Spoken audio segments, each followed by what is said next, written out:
Hi, welcome back to Alabama Care. I'm McCartney Hagar, and today I'm going to be talking about the case that's coming up in the Supreme Court, CVS v. Doe. So this case is really important for the disability community, obviously, which is why we're covering it, as it has to do with Section 504. So we're going to get into Section 504, this case, and what it means for the disability community today in our broadcast. So thank you for joining us. First, I'm going to get into the history of 504 and what it means, because I know that all these laws can get a little bit overwhelming and you lose which one does what, that kind of thing. So we're going to just pull up a web page here now. Thank you. So Section 504 was part of the Rehabilitation Act, and people with disabilities, some people you may have heard of, like Judy Heumann, who has worked for our government, people like that, fought for this to be passed back in the 70s. And it states that no qualified individual with a disability in the United States shall be excluded from, denied the benefits of, or be subjected to discrimination under any program or activity that receives federal financial assistance or by an executive agency or the United States Postal Service. So essentially, with 504, if it's run by the government or receives funding, money from the government, then this company or entity or program can't discriminate against people with disabilities. So that would fall under schools, like it says the Postal Service, even ADRS, These are really important services for us. And without that, we could be in real trouble. So each agency, it's a little bit different, but this also extends to government employees, which is really great because there are a lot of opportunities for people with disabilities that want to give back to the community through like government programs, like, again, ADRS, things like that. So this is essentially what people call our civil rights law, Section 504 and the ADA. So we're not going to get into the ADA yet because right now we're talking about 504, and that's the one coming up against CVS in this court case. So now that we have a little background information on what 504 does, I'm going to be looking at the comments. So if you have any questions, please let me know. We're going to talk a little bit more about what 504 does for us and what's going on and why it's coming up nowadays since it was passed in the 70s. So as I've talked about a little more, 504 is, it's our civil rights law. And without it, we wouldn't be able to go to school.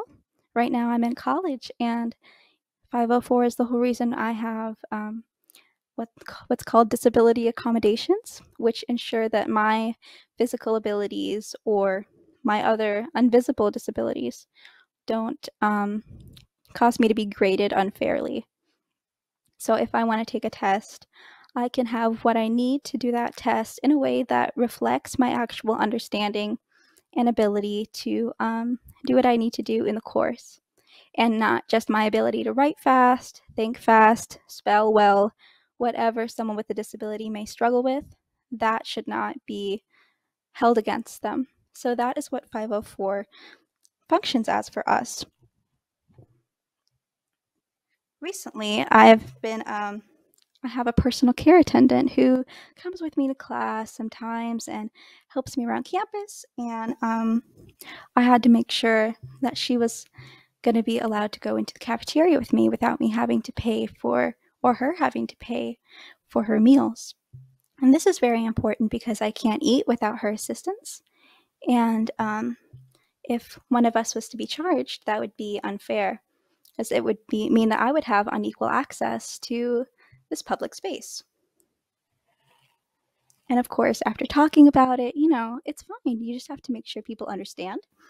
And as it's backed up by the law, I am well within my rights to make sure that she can come with me and I have anything I need. And another great example here from Alexander Bimes is hold on just a second. Government assisted housing, and this is very important. I don't have the statistic here, but I know that people with disabilities are more likely to experience homelessness as a result of, issues with work, things like that. So, making sure that people with disabilities have an accessible place to live where they can afford it is very important. So, thank you for bringing that up, Alex. Let's see. So, next, I think as long as everyone understands sort of the importance of 504 and also how hard our community fought for it. Again, if you have any questions, please let me know. I think we're going to move on a little bit to the Supreme Court, just a little background on that and the case with CVS v. Doe, which is what we're here to talk about today. So if you don't know, the Supreme Court is the highest court in the land. It determines how we are allowed to interpret our nation's constitution, which decides what laws we can make, what essentially how our country is going to function and our government. So you might say it's one of the most powerful places in the United States. And so when a case makes it all the way up to the Supreme Court, it can have lasting consequences, because this changes how our laws are interpreted, what laws fit with our Constitution. And judges in the Supreme Court take that position for life. So if they make one decision, they may not change their minds. It's not like another court where maybe the judge would serve their term and then new ones would come in and they may have differing opinions. So we have these judges for life. That means they may be there for 40, 50, 60 years. So what decisions they make now, unless their minds change, could be very important for the next several decades. So that's why a case like this going to the Supreme Court is so important for disability rights. Okay, so as long as we're good on that front, I think we're ready to get into the meat of this court case. And I encourage you all, don't be concerned, because we're going to have a little section at the end talking about what we can do. If this concerns you, if you'd like to take action, don't worry, because you're not powerless. So, this case was brought by people who have HIV. They are covered under 504 and the Americans with Disabilities Act. So essentially, they have insurance through CVS, and their medications for their condition and medical care related to it were not being met. They had needs related to their disabilities that were not being properly addressed by the program that they were on through CVS's insurance. Apparently, this program is made for people with complex medical conditions, which, if you know the jargon, it just means us, people with disabilities. So essentially, it wasn't working. It was making it actually more difficult to get what they needed instead of making it easier. So they decided to sue this company. And I don't have any more information as to, the processes before that. I just know that it came to this point. So we have people with disabilities, HIV in this case, having their needs unmet by the company that was supposed to be in charge of their health, and deciding to take action and get what they needed. So originally, this case was brought to, just a trial court, a lower court, not one that determines the whole laws for the country. And it was said it could not go forward. It wasn't valid. The court said that these policies that they had, this sort of special program they had, didn't violate any disability laws. So it was thrown out. Then it was appealed again, meaning that they looked for a second opinion. And the Ninth Circuit ruled that the lawsuit could go forward. So that meant that this court, the group of people who were deciding these laws, decided that this case with people with disabilities was actually violating their rights as posed by the Section 504 of the Rehabilitation Act. So that's kind of a big deal, and this could put CVS in a bit of hot water. Obviously, you don't want to get in trouble for violating someone's rights. So CVS asked the Supreme Court to take the case, and they want them to rule in their favor. And the Supreme Court agreed. So this case has been through several courts. Some people said yes, some people said no, but now this is kind of escalated. So it's not just about CVS anymore, and it's not just about this program that they've had on their insurance. It's about disparate impact. And that's very complicated. But to put it in basic terms, this is like, so CVS's policy was for people with disabilities. And it so happened that it wasn't working very well, and it was causing specifically people with disabilities to have harder times getting medication and medical care. But CVS didn't mean for that to happen. And now, their sort of argument in this case, the way they're defending themselves, is that, well, they didn't mean for it to happen, so therefore, they're not discriminating. And this gets a little shaky, because I think, as anyone with a disability will tell you, people rarely intentionally discriminate. Most of the time, it's just carelessness or a lack of understanding that people with disabilities exist. So we have a few examples here from the Disability Rights, Education, and Defense Fund. They're a really great organization. The best way I've heard them described by others is that they're like the NAACP for people with disabilities. So they are our civil rights group, one of them. So here's a few cases of what, if disparate impact isn't violating the law, what that would mean for us. So if a company or a business doesn't provide ramps or elevators, if they didn't specifically do it with the intent to harm people with disabilities, then they wouldn't be able to be sued. Trains and buses that don't have wheelchair ramps, this is still an issue. I see this a lot just in my day-to-day.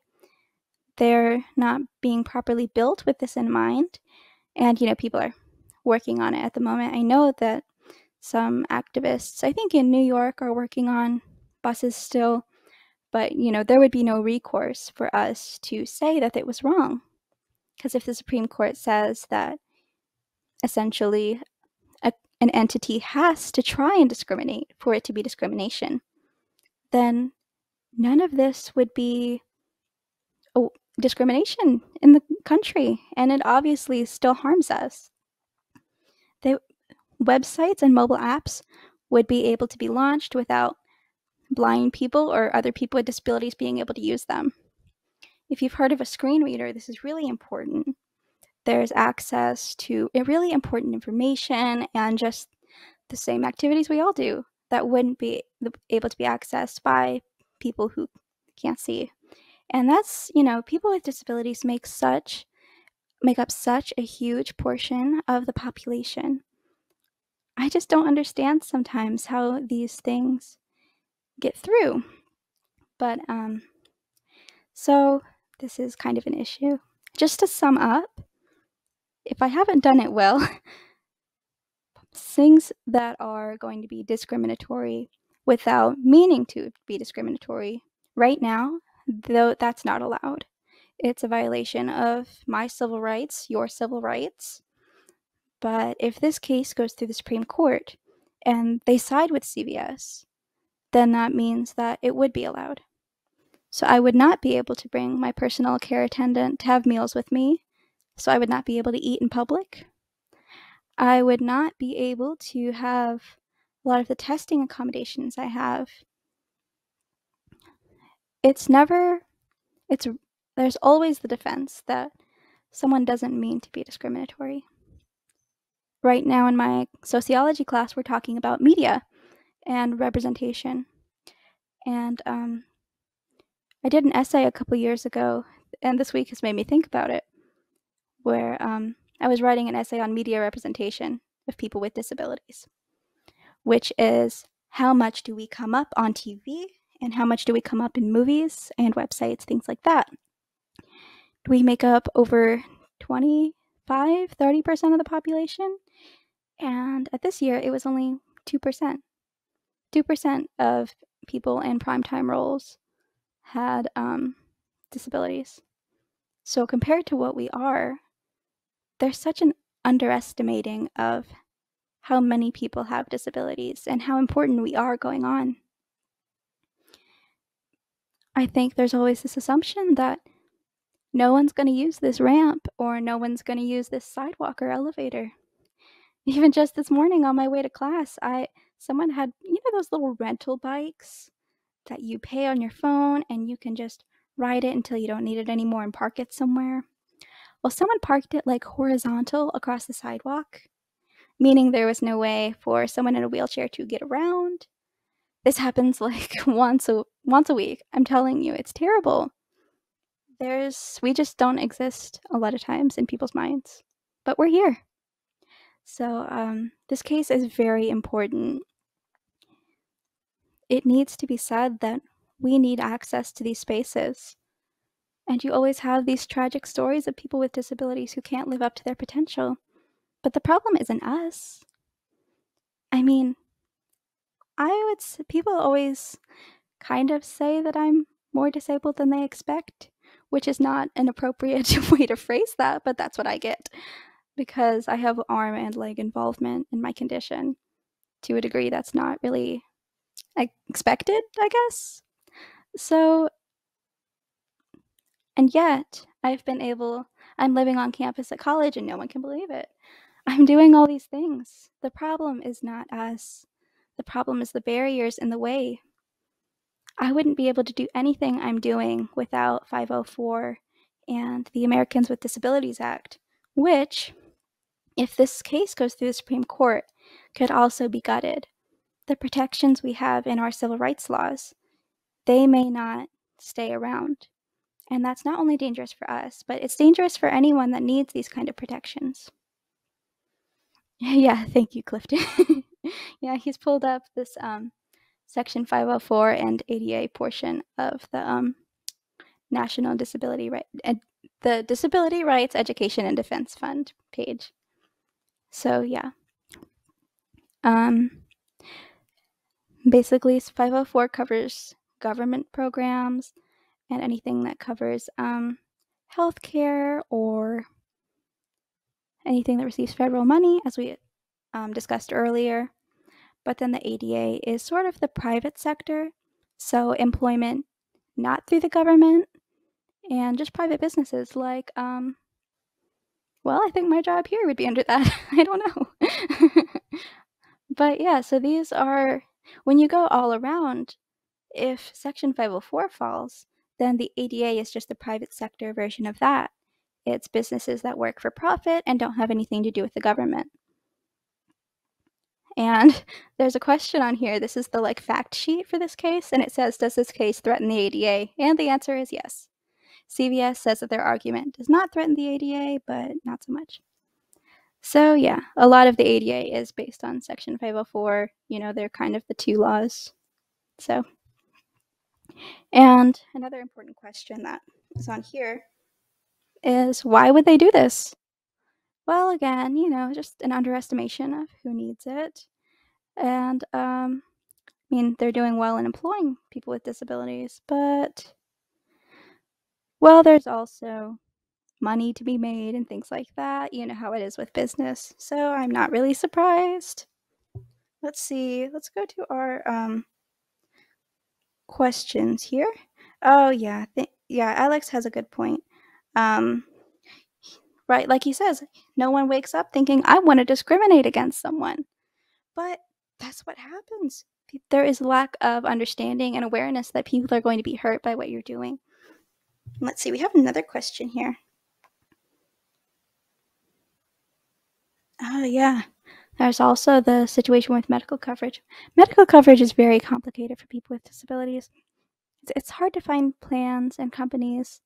If I ever do an episode on marriage equality, this will definitely come up. But you don't want to get in a situation where if you're not on government insurance, you don't want to end up in a program that doesn't give you what you need to keep living in the community.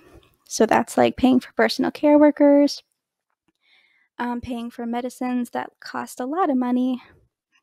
And that can be an issue if you start working too much, or if you get married, or for whatever reason you're not on the government insurance anymore. It can be hard to find a good provider. And the last thing you want to do when you have complex health is lose any sort of health coverage. So that may be the motivation. I mentioned earlier that I didn't have a lot of background. Someone asked me before the broadcast when I was talking about this, well, why didn't they just go to a different company? Truth is, I don't know. But I do know that we shouldn't have to go to a different company because we're being discriminated against. I mean, if someone discriminated against you in a restaurant, no one would say, well, why don't you just go to a different restaurant? Because I shouldn't have to be that limited in my options. But let's see. Oh, thank you. We have someone saying hi. Alex saying, you're doing great things. I appreciate that so much. Let's see. How often are Supreme Court decisions overturned? That is a very good question. We talked about this in school. I would need to Google that. But I can Google it. It happens.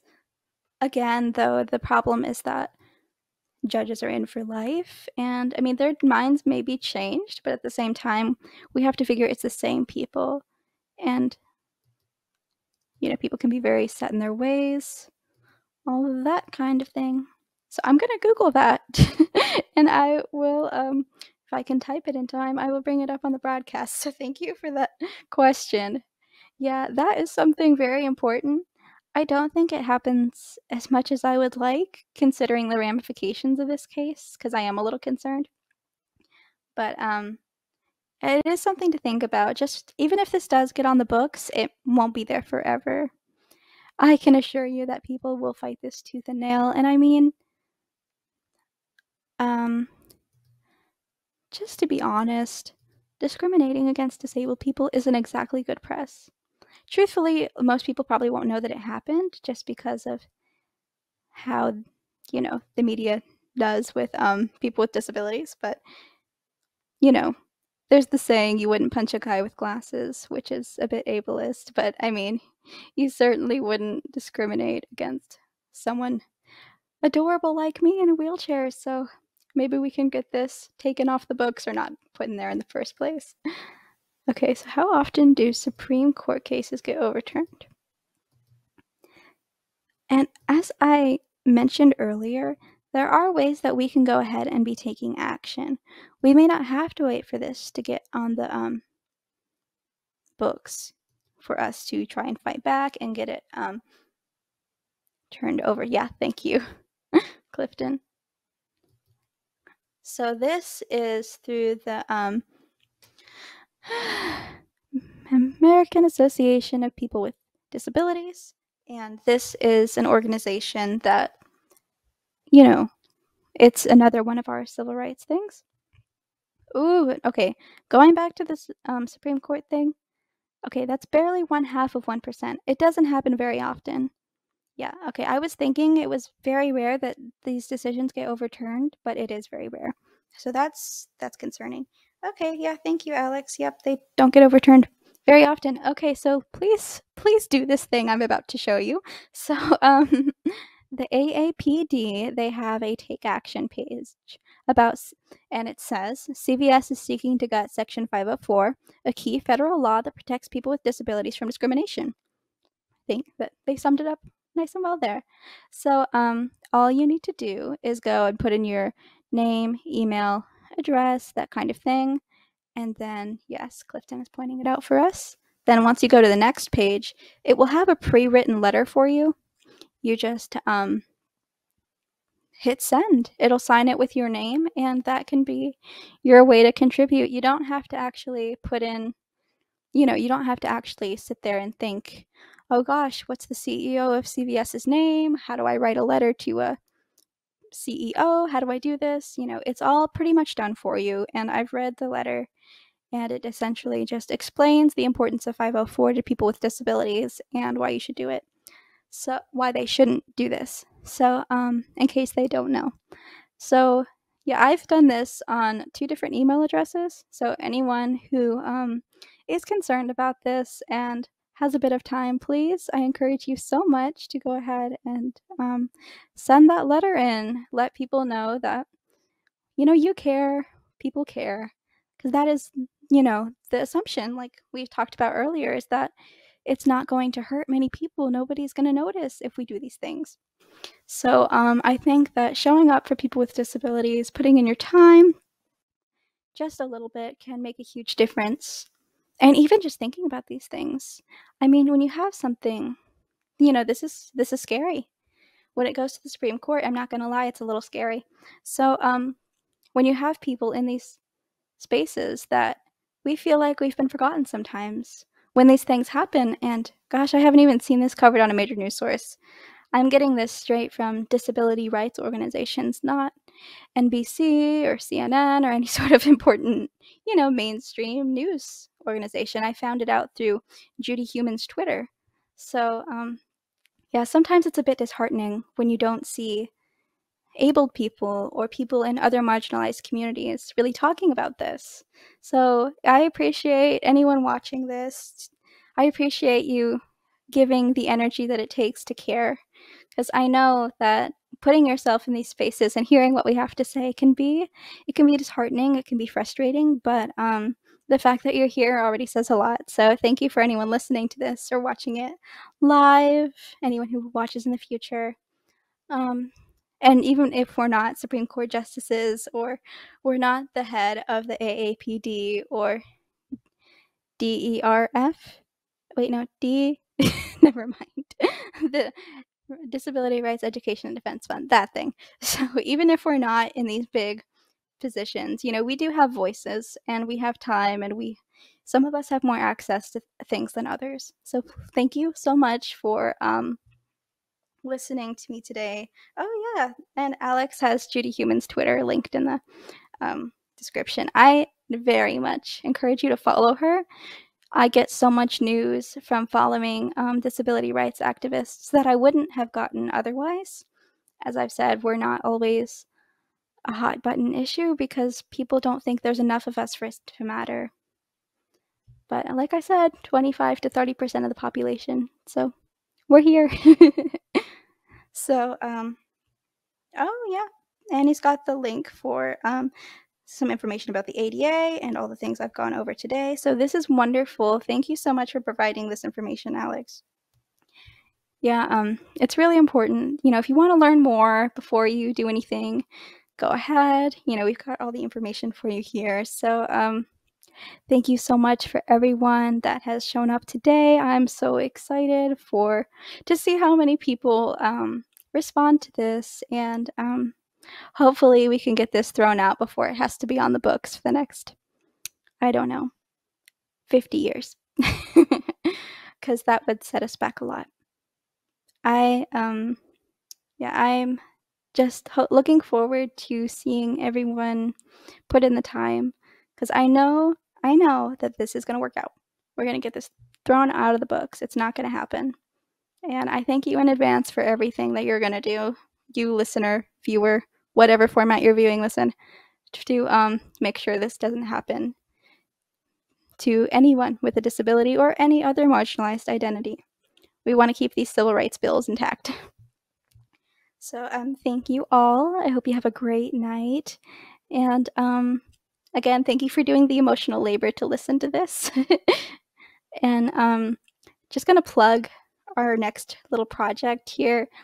I know soon we'd like to get into personal stories from just people out in the community with disabilities.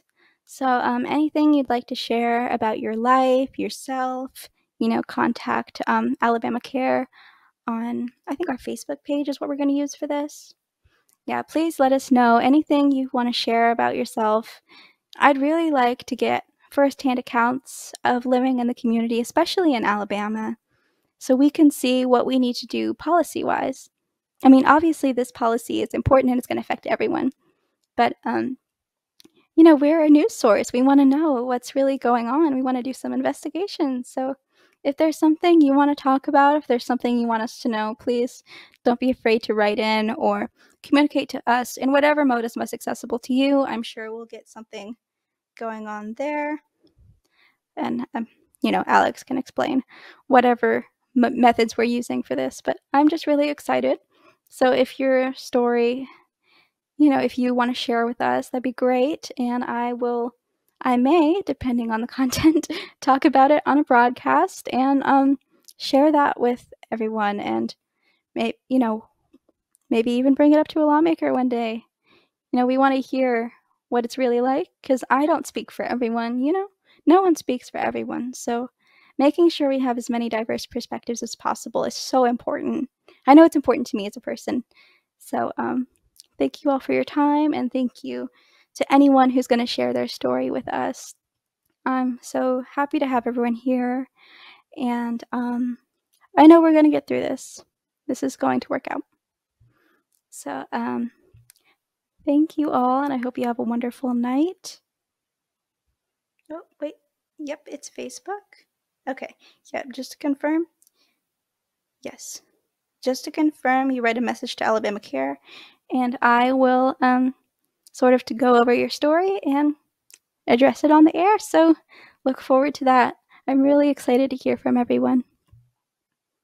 So thank you all, and go write that letter. Please write that letter. And I'll try and keep everyone posted if there's anything else, any other opportunities. I checked before I started the broadcast if there were any other ways to take action right now. I don't think there are. Oh, wait. I'm wrong. There are hashtags you can use. So, there are hashtags about this. Clifton, could you pull up, I think it's the last one about the taking action? I think it has it on there. So if you don't want to put in your address and write a letter and all that kind of thing, if that's not accessible to you, if you don't have an email address, if you have any kind of social media, you can also, thank you, put up your, you can also tell your story. There's hashtag back down CVS with a capital B and a capital D for accessibility reasons, and then CVS is also capitalized. And there are other hashtags. I'm just going to make sure I have them right before but I know Protect 504 is one. And again, all of these are going to be under with letters capitalized, like the first letter of each word. That way screen readers can read them. So we have Back Down CVS, Protect 504, and I believe the last one is, it might be 504 means to me. I'm going to look it up. But these are essentially cases that you can use. I mean, not cases. Yes, I'm so used to talking about the courts. But these are hashtags you can use to talk about this issue and share your story with everyone. So this is like, I'm just going to go to Twitter. This would be like if you just wanted to talk about your story, your background, that would be where you'd need to go. So you can just post on Instagram, Facebook, any social media site you prefer, Tumblr, whatever you use, and use these hashtags and tag CVS. So that would be a really great method if maybe everything feels a little daunting right now. These are some other methods you can use to take action and get this off your mind a little bit. At least know you've done something, because every little contribution counts. So I can also put in the, I think I've got it almost pulled up here. Let me see. Okay. So Section 504 means, that's what it is. So the Disability Rights Education and Defense Fund, DREDF.